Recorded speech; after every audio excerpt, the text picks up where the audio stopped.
Au début des années 2000, deux touristes entrèrent dans un bar célèbre en Écosse, où leur attention fut attirée par une image d'une créature légendaire accrochée au mur.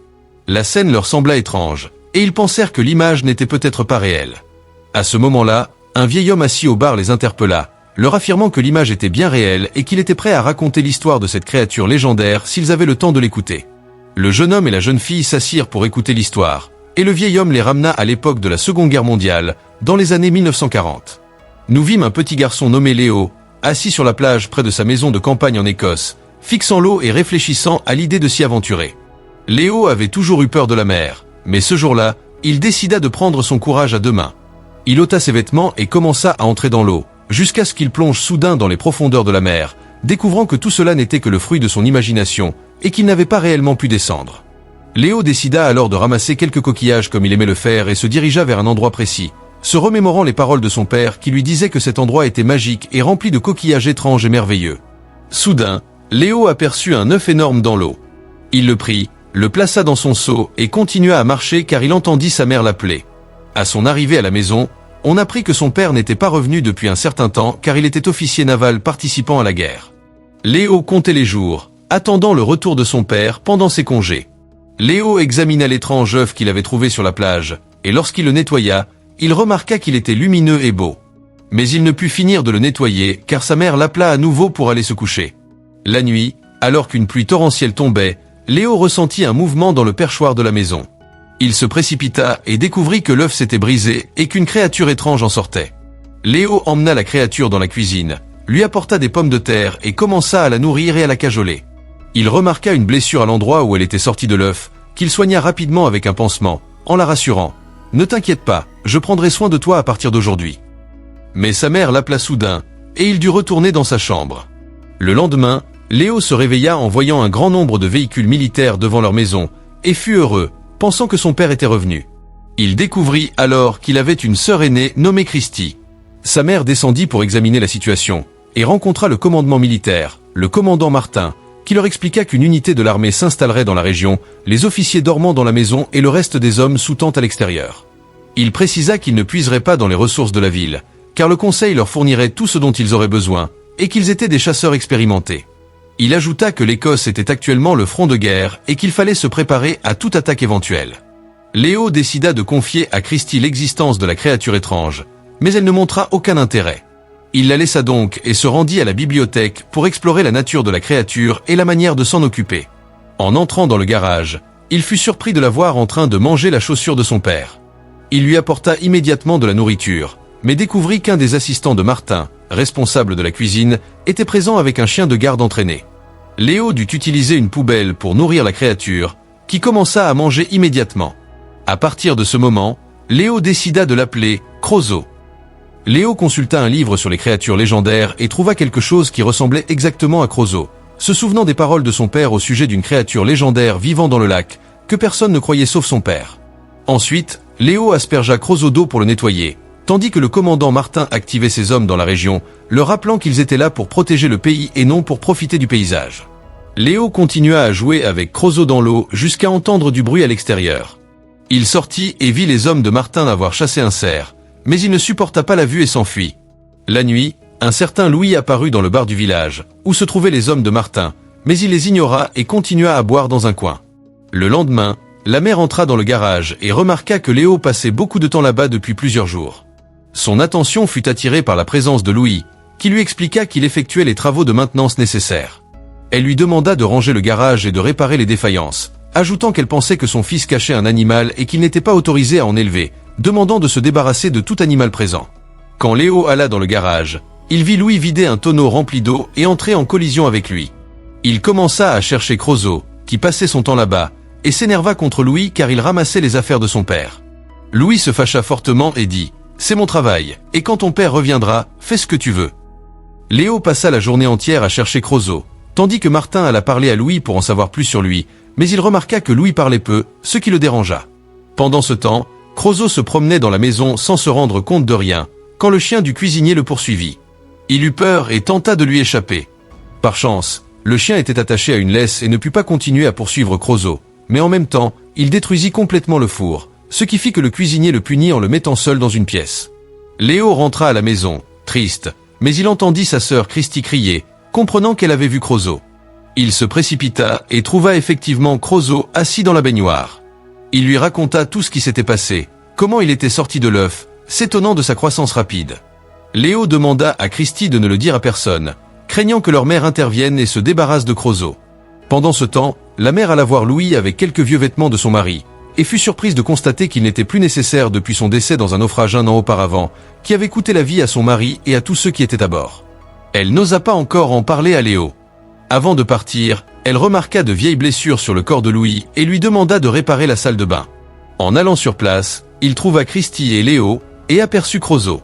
Pour la première fois, ils le rassurèrent, disant qu'il était gentil et bon, mais Louis les avertit de ne pas trop s'approcher car il pourrait mordre. Louis leur expliqua ensuite que Crozot ressemblait à un hippocampe légendaire. Quand le cheval échoue, il laisse un œuf avant de mourir, et Crozot est à la fois mâle et femelle, se reproduisant par autofécondation. Il grandissait donc en taille chaque fois qu'il mangeait. Louis fut émerveillé par ce Crozot légendaire. Lorsque la mère appela Léo, Louis décida de les aider sans que la mère ne découvre quoi que ce soit, en enfermant Crozot dans la poubelle jusqu'au départ de sa mère, et tout se passa bien, malgré le sentiment de la mère que quelque chose n'était pas normal. Pendant sa descente, la mère rencontra le commandant Martin, qui lui dit « Nous voulons organiser une fête demain et espérons que vous serez notre invité d'honneur. » La mère accepta, et Martin sembla impressionné par elle.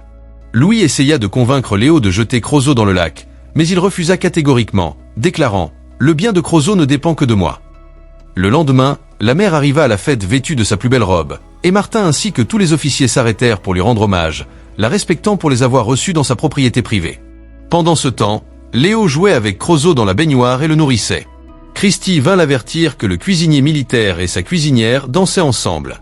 Sans qu'il ne s'en aperçoive, Crozot sortit de la baignoire, et le chien le détecta de nouveau, se précipitant derrière lui à toute vitesse, provoquant un chaos total dans la maison, écrasant la table de la salle à manger et la détruisant devant tout le monde. Léo courut pour attraper Crozot, et Louis tenta de le suivre, mais la mère l'arrêta, lui demandant de retrouver Léo pour le ramener dans sa chambre et mettre fin au désordre. Crozot parvint à s'échapper, mais il aperçut une fontaine remplie de poissons et décida d'y entrer et de s'y asseoir. Louis demanda à Léo de retourner se coucher, craignant la colère de sa mère, mais il continua à chercher Crozot toute la nuit. Finalement, il aperçut Crozot dans la fontaine, qui avait beaucoup grandi. Léo se réveilla et l'emmena en voiture pour partir. Louis voulait le déposer loin, dans le lac, loin de la maison, en raison de sa grande taille. Ils arrivèrent au lac et lui jetèrent de la nourriture pour l'inciter à entrer dans l'eau. Léo resta triste, car il s'était attaché à Crozot, mais il n'avait pas d'autre choix et retourna avec Louis à la maison. À leur arrivée, Louis trouva Martin qui l'attendait, visiblement contrarié car il connaissait peu de choses sur Louis. Louis lui répondit avec fermeté « Il vaut mieux que tu t'occupes de tes affaires et que tu n'essaies pas de me parler. » Pendant ce temps, 2 chasseurs du village pêchaient en bateau et par malheur, leur ligne de pêche accrocha Crozot. Ils essayèrent de le tirer, mais c'était presque impossible. Crozot tira le bateau, les désespérant, et ils durent couper le fil avant que le bateau ne chavire. Crozot sauta devant eux dans l'eau, et ils furent stupéfaits par sa taille et son apparence. Léo se transforma alors littéralement en serviteur des hommes de l'armée, dans le cadre de son apprentissage de la vie militaire, mais il s'ennuyait. Profitant de l'absence de Martin, il s'échappa de la maison jusqu'au lieu où Crozot était resté et commença à l'appeler et à s'excuser de ne pas avoir pu revenir plus tôt. Soudain, l'impossible se produisit. Crozot, géant, apparut dans la mer, assis et mangeant à sa guise. Léo se souvint des soins qu'il lui avait toujours donnés, sauta sur son dos et ils entamèrent une aventure passionnante dans les profondeurs marines. Crozot les plongea sous l'eau pour lui montrer la beauté du monde marin, mais Léo, ne pouvant respirer, remonta à la surface pour reprendre son souffle, puis redescendit. Il vit des poissons, de nombreuses créatures et même des épaves laissées par la guerre, ce qui le remplit d'une immense joie. À leur retour sur la plage, ils furent confrontés au cuisinier militaire qui surveillait tout. Léo retourna raconter à Christie et Louis ce qui s'était passé, tout joyeux, et lorsque la mère l'aperçut riant et heureux avec Louis, elle décida de s'éloigner, tandis que Louis la suivit pour la remercier. Elle lui dit « Je n'avais pas vu mon fils aussi heureux depuis très longtemps. » Avec courage, elle décida de lui demander s'il avait servi dans l'armée. Il lui raconta alors qu'il avait participé à la guerre et qu'il avait été blessé par un éclat d'obus dans le ventre. Il lui dit « Mon bras aurait aussi pu être coupé, car j'étais artilleur.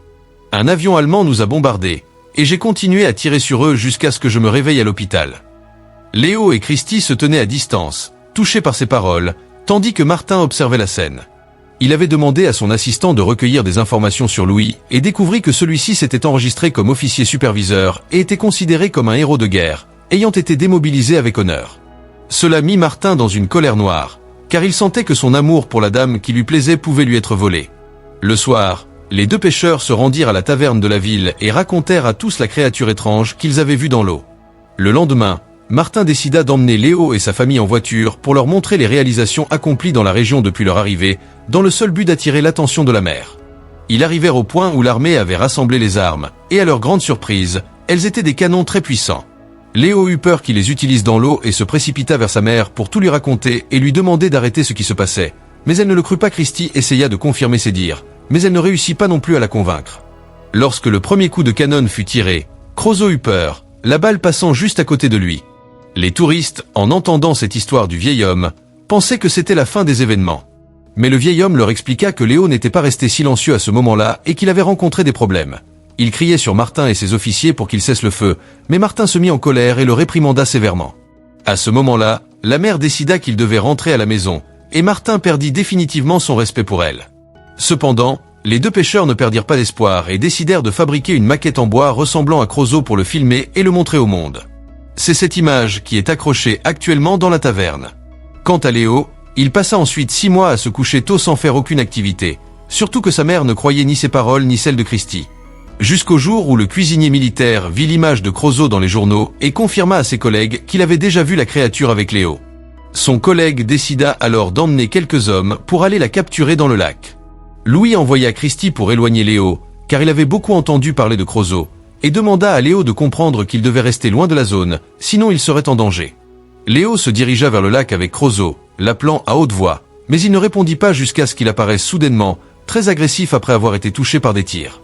Léo refusa de le croire et tendit la main pour lui rappeler qui il était, mais Crozot se souvenait du son du canon et se prépara à attaquer. Heureusement, Louis intervint rapidement et prit le contrôle de la situation. Cependant, Léo se reprocha d'avoir laissé Crozot devenir sauvage. En même temps, le cuisinier arriva avec un bateau pour capturer la créature légendaire. Léo et Louis désespérèrent et décidèrent de retourner à la maison.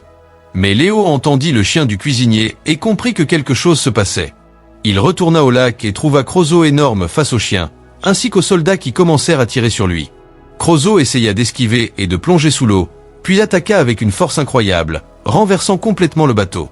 À ce moment-là, le capitaine Martin tentait de s'excuser auprès de la mer pour ses actes et reçut des nouvelles selon lesquelles ils avaient été attaqués, sans que personne ne sache que la guerre était contre la créature légendaire Crozot. Lorsque la mère apprit que Léo s'était dirigé vers le lac, elle fut choquée et demanda à Martin de l'y emmener. À ce moment-là, le cuisinier était dans l'eau face à Crozot, mais Crozot portait encore en lui la bonté de Léo et ne voulait pas lui faire de mal. Léo arriva et appela Crozot, « Éloigne-toi d'ici !» Comme il ne l'écoutait pas, il plongea derrière lui dans l'eau, mais tomba et se noya. Crozot le sauva, le lança loin du cuisinier, puis plongea derrière lui pour le protéger et le posa devant Louis pour qu'il reprenne conscience. Crozot secoua doucement la main de Léo, qui reprit conscience, se remémorant ses souvenirs avec son père lors de leur dernière rencontre, quand il lui avait demandé de se débrouiller par lui-même quoi qu'il en coûte. Il reprit ses esprits et trouva Crozot devant lui, et il commença à jouer avec lui comme à son habitude. Martin et la mère arrivèrent sur place. Lorsque la mère apprit que Léo était venu sauver un monstre légendaire, elle se mit en colère, maudissant la guerre et la mort qui faisaient perdre la raison aux hommes. Mais Crozot apparut devant tout le monde pour la surprendre et lui faire croire. Léo lui dit « C'est mon ami, celui qui est sorti de l'œuf ». Bien que la situation fût désormais sous contrôle, les hommes de Martin pensaient que la guerre avait commencé et continuaient à tirer sur le lac. Léo décida alors de sauter avec Crozot dans l'eau pour fuir rapidement. Martin tenta de communiquer avec ses hommes, mais à cause de la tempête hivernale, il ne put le faire, et Léo et Crozot nagèrent jusqu'à ce qu'un gigantesque filet apparaisse devant eux, empêchant Crozot de passer. Ils atteignirent le bateau, et on demanda à Léo de laisser Crozot et de monter avec eux rapidement. Léo regarda Crozot tristement et lui dit « Tu es mon meilleur ami de toute ma vie, je ne t'oublierai jamais ». Il plongea dans l'eau pour retourner auprès de sa famille, et Crozot prit courage, recula fortement, puis bondit en avant, sauta par-dessus le filet et réussit à le franchir, obtenant ainsi sa liberté dans la mer. Finalement, tout le monde revint sur la plage. La mère comprit mieux son fils et fut rassurée que Crozot soit en sécurité. Soudain, Crozot passa devant eux une dernière fois, regarda Léo comme pour lui dire au revoir. Le vieil homme conclut alors son récit aux touristes. Beaucoup ont dit l'avoir vu au fil des années, mais Léo ne l'a jamais revu. Les touristes furent stupéfaits et demandèrent son nom. La surprise. L'enfant Léo était le vieil homme lui-même.